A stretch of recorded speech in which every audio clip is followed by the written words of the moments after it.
Hi, my name's Steve and welcome to the Seaside Allotment channel, and it's evening in the polytunnel now. It's lovely and quiet and cool. Been out hiking in Arnside today. It's been fabulous.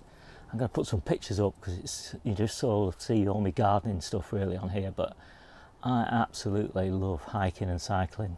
So summer, that's the time for me when I can get out and about. So anyway, the purpose of this video is brassicas. We took the brassica nets off at the weekend for open day, and we always take them off sometime around this time of year, just because the brassicas are too big for the nets, and the size of the net I've got is a 4 metre wide net, and so I can only have it probably about this high, probably a bit lower even than that, and the plants push it up, and it gets to the point where, you know, I just don't want them pushing against that net anymore, and so they just have to take the chances. And you know, there are obviously, you know, much more threats to them now the nets are off: birds, whitefly, cabbage aphid, stuff like that, obviously caterpillars.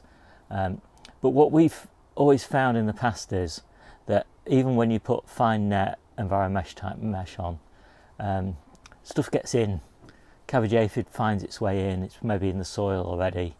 Whitefly finds its way in.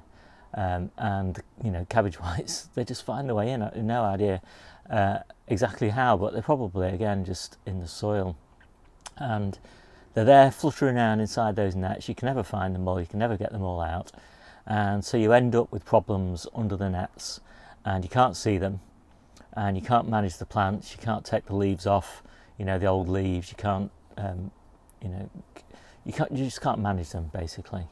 And so now we've got the nets off, we've got some work to do. So we'll start harvesting the lower leaves, so the plants aren't quite so heavy, so they're less likely to fall over. We'll put the stakes in to support them, you know, and we'll just start basically keeping an eye on them. We'll spray them with BT, although at the moment it's not ideal for BT because it's just raining all the time, and that just gets washed off. But yeah, we'll start putting BT on, and we'll just start walking around just looking for caterpillars and looking for cabbage aphid. If we see cabbage aphid, we'll blast it off with high pressure water jets, and yeah, just keep an eye on them. But at the moment I'm going to show you around because they are just looking fabulous. They always do when you first take the nets off, and it's always a bit sad to watch them degrade a little bit over time, but you know, I'm pleased with them at the moment. And I'll also show you some of the brassicas that we've got around the plots that haven't been under nets, and so they're not in as good a condition. But you know, to be honest, it doesn't really matter so long as they get through September. You know, they'll start to thrive again later on in winter. And you know, what we've done this year is diversified, because last year we had all of our curly cows, for example, pretty much in one place. They just got decimated by caterpillars under nets, and you know, by the time we'd taken the nets off and realised what was going on, you know, they'd been eaten to death, and so we had hardly any curly kale last year, and we know that's a staple for us over winter. So yeah, we've definitely diversified. We've got stuff in the back garden, we've got stuff on my plot, we've got some brassicas on Debbie's plot. We've got a lot of brassicas on Jennie's plot, but even they're not all in one place. Yeah, so let's get on and have a quick look. And so here they are, 3 of the nets, and these are hungry gap kales, I think, or 1,000 head kales. They look so similar it's hard to tell which ones they are. Sprouts, beautiful sprouts. More sprouts, of course. Oh, these red cabbages. These are the little babies. We've got bigger ones as well, obviously. Colettes at the back. More colettes, more sprouts. Oh, I just love them. We started harvesting these leaves because they're just so beautiful. And yeah, everybody who watches my videos knows just how much we love the sprout leaves. All these red cabbages coming. Unfortunately, they're all at different stages, which is fantastic, obviously. because we can't eat this many red cabbages all at once. But I'm very pleased. By comparison with last year, they were in really bad condition when we took the nets off. But this time we took the nets off slightly earlier, which means that we can, they didn't get quite as damaged by being squashed up against the tops of the nets. And the whitefly isn't quite as bad this year. We have started to get some whitefly, but it's not too bad. These colettes are looking in really nice condition. Very pleased with them. So just generally, I am delighted with the brassicas this year, and we've got the odd calabrese stuck in here, which we're still harvesting for the side shoots. We have had the most unbelievable side shoot harvest off these, and I was worried that there would be a bit of a waste of space, just tucked in here, but actually by the time I take these out, these colettes will almost be joining up, so everything's squeezed in pretty tightly, and there's not really a lot of wasted space. There's where another calabrese was, and you can see again the leaves are almost touching. And some of these red cabbages obviously aren't going to grow probably that big because they're just so shaded, but still worth having. More colettes.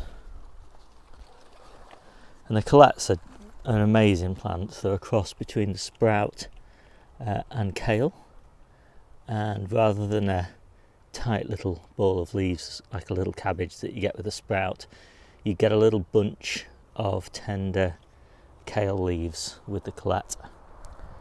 And it's a really fantastic insurance policy because I find the colettes pretty much always do well, whereas the sprouts are not always 100%. So this bed is a big part of feeding us over winter. And you might think, well, now I've taken the nets off, what am I going to do about all these cabbage whites still flying around here?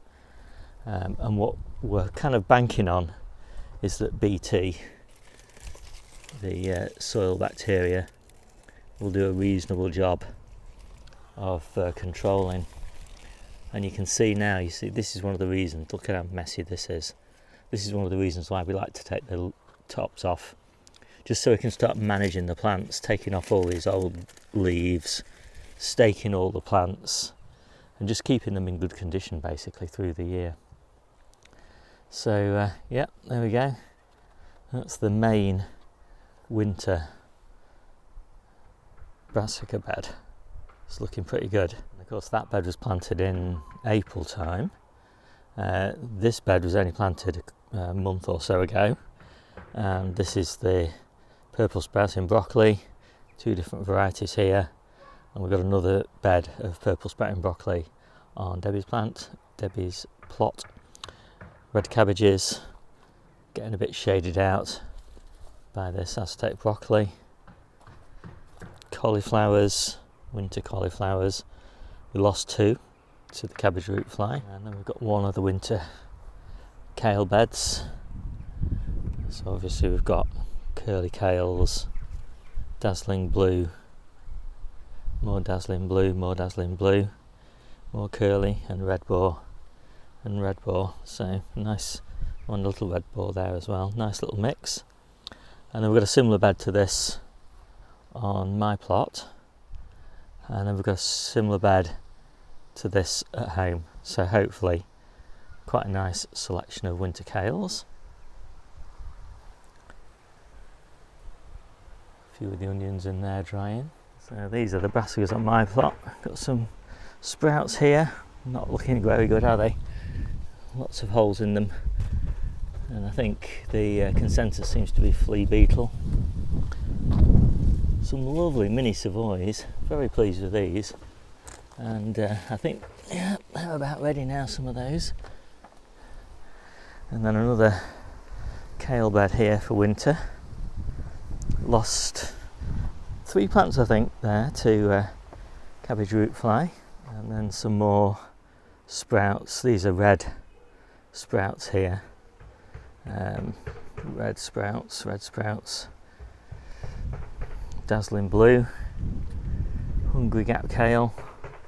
So a really nice selection of kales, and unbelievably last year we actually ran out of kale pretty much, so made a bit of an effort to make sure that we don't run out this year.